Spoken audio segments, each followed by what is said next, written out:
Assalamualaikum warahmatullahi wabarakatuh. Halo, kami dari kelompok C akan menjelaskan tentang mitigasi bencana gempa bumi yang beranggotakan saya Nadia Cairani, Tika Tiagara, Muhammad Andrian, Naila Alfiani, dan Aulia Rahmi. Pertama-tama kita harus mengetahui dulu nih, apa itu gempa bumi. Baik, kita akan masuk ke pengertian gempa bumi. Jadi gempa bumi itu apa?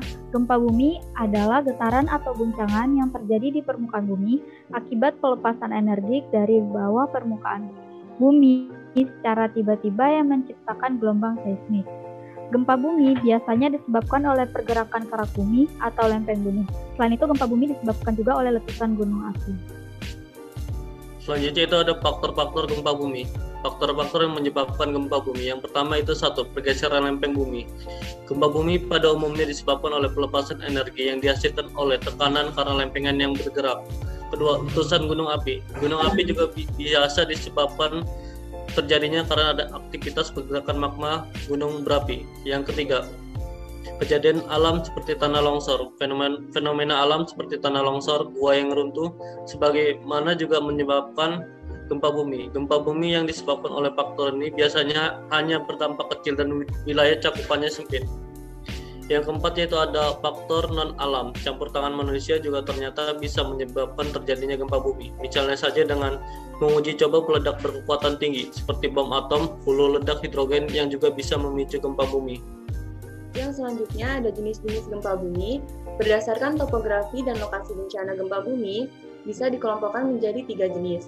Yang pertama ada gempa vulkanik, yaitu gempa yang disebabkan oleh letusan Gunung Merapi. Jenis gempa ini disebabkan oleh aktivitas magma pada Gunung Merapi. Biasanya, gempa vulkanik ini hanya terjadi di sekitar Gunung Merapi.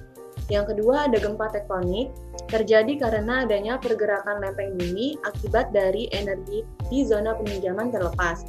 Biasanya gempa tektonik ini ialah gempa yang paling tinggi kekuatannya dibanding 2 gempa lainnya. Dan gempanya dapat terasa hingga di berbagai daerah di sekitarnya. Yang ketiga yaitu gempa runtuhan, terjadi karena tanah longsor, runtuhan gua, dan sejenisnya. Biasanya gempa runtuhan ini terjadi dengan skala yang kecil dan kekuatan yang kecil. Ciri-ciri akan terjadinya gempa bumi. 1. Terdapat perilaku hewan di sekitar kita terlihat aneh atau gelisah. Ini terjadi karena hewan memiliki ketajaman insting dan dapat merasakan perubahan gelombang elektromagnetik. 2. Air tanah tiba-tiba menjadi surut. Jadi jika air tanah tiba-tiba menjadi surut tak seperti biasanya, itu merupakan tanda-tanda akan terjadinya gempa. Maka segeralah melakukan evakuasi. 3. Gangguan medan elektromagnetis. Contohnya seperti lampu neon yang berkedip dan TV yang mengeluarkan suara berebat. 4. Gempa kecil yang merupakan tanda akan adanya gempa yang lebih besar lagi. Selanjutnya, upaya mitigasi bencana gempa bumi. Mitigasi itu dibagi menjadi 2. Yang pertama, mitigasi struktural. Mitigasi struktural merupakan upaya untuk mengurangi kerentanan terhadap bencana dengan cara rekayasa teknis bangunan tahan bencana. Misalnya yang pertama, memastikan bangunan harus dibangun dengan konstruksi tahan getaran atau gempa. Yang kedua, memastikan perkuatan bangunan dengan mengikuti standar kualitas bangunan. Yang ketiga, pembangunan fasilitas umum dengan standar kualitas yang tinggi. Yang keempat, memastikan kekuatan bangunan-bangunan vital yang telah ada. Yang kelima, merencanakan penempatan pemukiman untuk mengurangi tingkat kepadatan hunian di daerah rawan bencana. Yang kedua, ada mitigasi non-struktural. Mitigasi non-struktural merupakan upaya mengurangi dampak bencana selain dari upaya tersebut di atas. Bisa dalam lingkup upaya pembuatan kebijakan seperti pembuatan atau suatu peraturan.